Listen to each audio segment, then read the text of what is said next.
Hey, it's Tony Brueski, and this is our week in review over the weekend, taking a look back at some of the most compelling conversations and stories that we've covered for you of the last week. Brand new episodes back Monday morning, bright and early, 5 a.m. here on the podcast. This is an examination of the hidden human condition. This is the Hidden Killers podcast With Tony Brueski. We are talking today with Eric Faddis, a trial lawyer, civil and criminal litigator, former felony prosecutor, and one of our favorite guests. I want to go and put this into a scenario of what if, Eric. So let's play along. What if, this is a fun one, what if you were the attorney for Rex Heuermann right now? How exactly would you be advising your client? Yeah, maybe I'm advising them that I'm filing a motion to withdraw because as you said, it does appear really problematic at this point. It looks like the investigation has been pretty darn thorough. He's still just accused at this point. These are still allegations.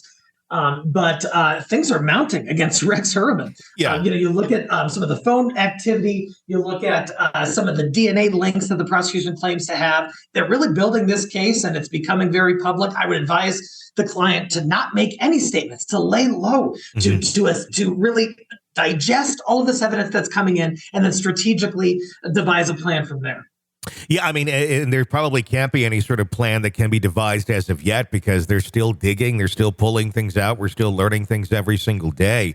With something like this, as damning as this appears to be getting, with not a lot of question, either it appears if he is in fact the killer, then that's not good. That's going to end up with life in prison or death. I don't know if that's an option in the area.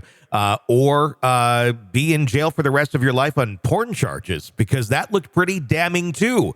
Just the list of things that he was searching for and the things that they found on his computer. Either way, this appears to be an individual that's likely going to be in prison for the rest of their life, if not pretty damn close to. Yeah, I mean, some alarming allegations coming forward in the days most recently.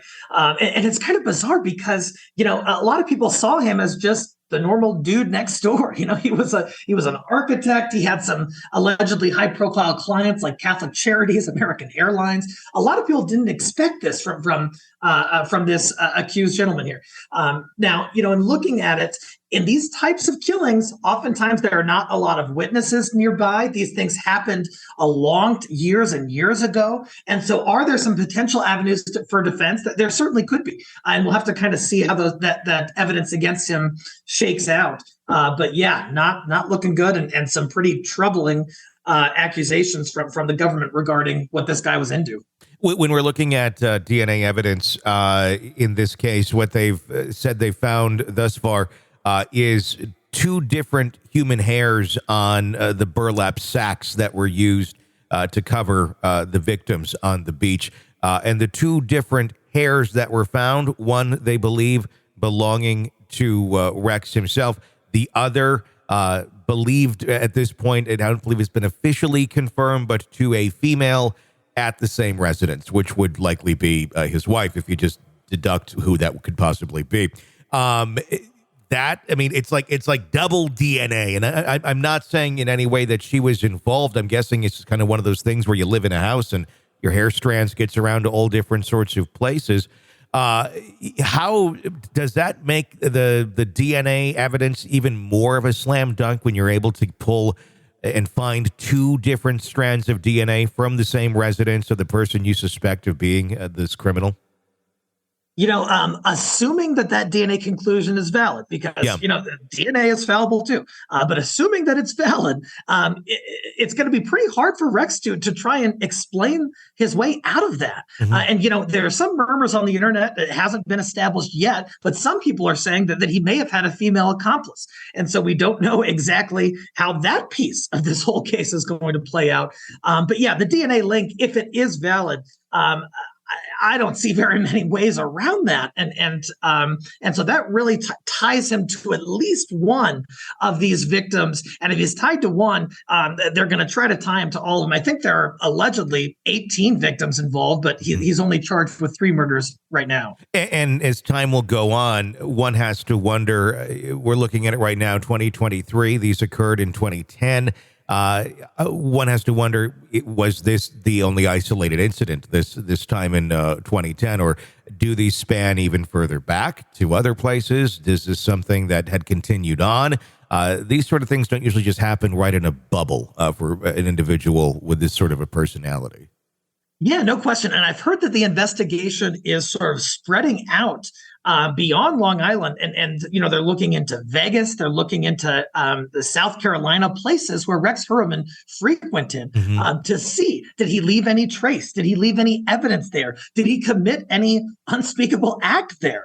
This thing could continue to snowball and really become a massive case against Rex Heuermann, but we'll have to kind of see how that plays out in the coming days and weeks. Yeah, I mean, it's hard when you look at this because there's so many headlines and so many angles.